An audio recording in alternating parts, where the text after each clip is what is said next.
Oke, selamat malam. Kita jumpa lagi dalam pemrograman berbasis open source. Pada kali ini kita membahas mengenai struktur perulangan yang ada pada pemrograman Python. Ya. Oke, di pokok bahasan untuk perulangan, materi perulangan, ada konsep perulangan, perulangan for, perulangan while, dan nested loop. Ya, kemudian nanti dilanjutkan dengan latihan soal. Nah, perulangan ini merupakan hal yang umum dalam bahasa pemrograman, di mana hampir semua bahasa pemrograman itu punya kemampuan untuk meminta komputer melakukan sesuatu secara berulang-ulang. Ya, ada statement yang harus dieksekusi secara berulang-ulang. Nah, ini ya digunakanlah konsep dari perulangan.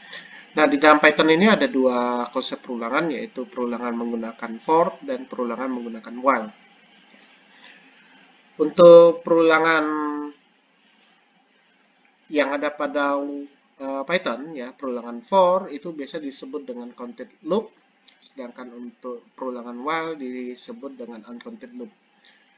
Kenapa hal ini bisa seperti ini, ya? Karena perulangan for itu bisa kita anggap bahwa perulangan ini bisa dihitung, ya, artinya jumlah batas dari perulangan itu bisa kita tentukan dan tentunya batasnya sudah pasti, ya. Sedangkan untuk yang while perulangan ini kita belum pasti nih jumlah perulangannya berapa, ya. Jadi uncounted loop, ya. Mungkin ilustrasinya lebih gampang kalau kita lihat dengan konsep push up, ya.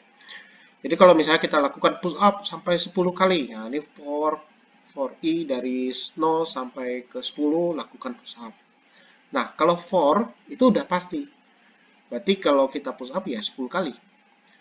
Nah, berbeda dengan konsep yang ada pada while, di mana kalau while kita push up sampai bosan.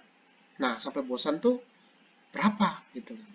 Nah, itu selama kondisinya true, maka dia lakukan push up. Nah, itu yang ada pada konsep perulangan while.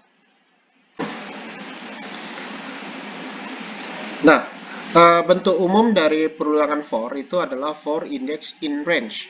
Banyak perulangan. Nah, di sini kita udah tahu nih banyaknya perulangan berapa. Ini tinggal kita masukin di in range, ya. Nah, untuk jalankan kode ini berada di indent, ya, indent dari for, berarti coding atau code-code yang ada di bawah dari for ini yang akan dieksekusi selama perulangan. Sedangkan kalau sejajar dengan for, berarti ini sudah di luar dari for. Nah, sebagai contoh untuk perulangan, ya ulang sama dengan 10 for i in range, ulang. Nah, di sini perintah ini akan melakukan perulangan dari 0 sampai dengan 9, ya, karena indeks perulangan itu mulai dari 0 dan kemudian selama dia berulang dia melakukan cetak. Nah, ini kalau kita eksekusi hasilnya seperti ini, ya, dari 0 sampai 9. Kemudian perulangan for itu juga bisa kita lakukan pada struktur data list. Ya, struktur data list itu nanti akan kita bahas di pertemuan berikutnya. Kita misalkan aja ada sebuah list namanya item, itu berisikan kopi, jus, teh, air putih, dan susu. Ada 5 item list yang ada pada item.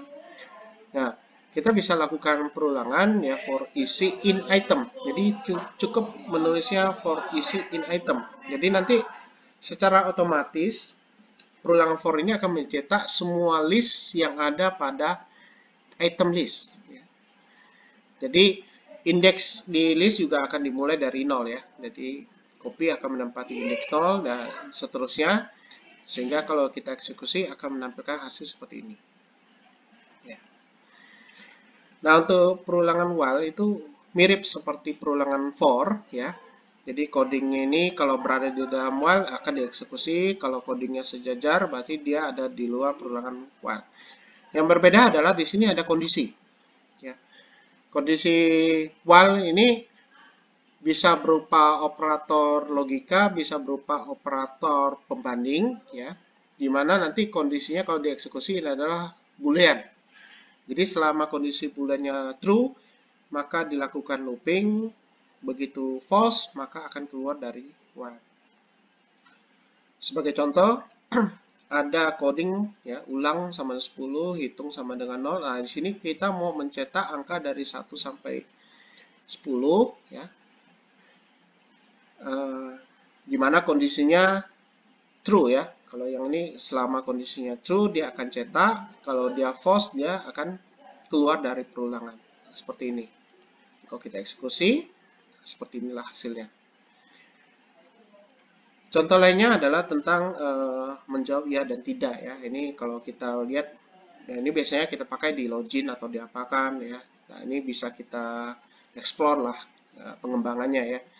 Jadi kita ambil contoh misalnya jawabnya ya, hitung 0 ya. Kalau kita jawab ya-nya itu ya, maka dihitung ya. Nah ini kita hitung ya. Misalnya kalau kita jawab ya, kemudian jawabnya lagi, kita jawab tidak, maka akan keluar nilai total perulangan.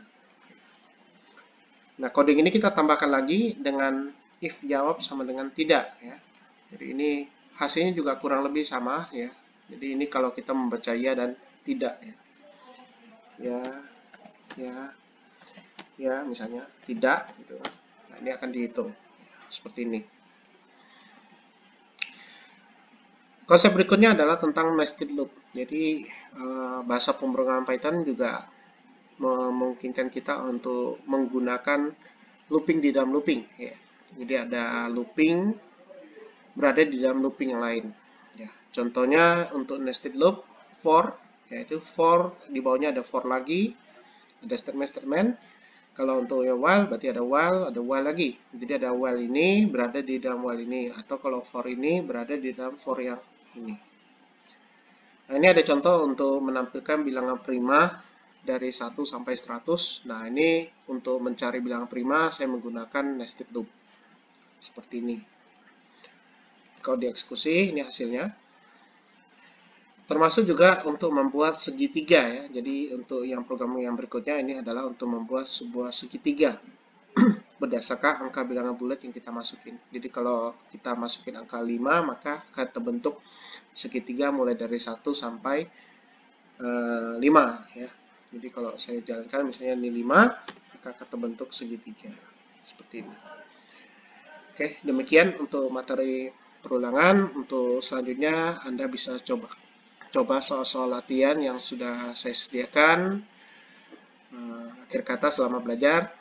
Sampai jumpa di pertemuan berikutnya. Terima kasih.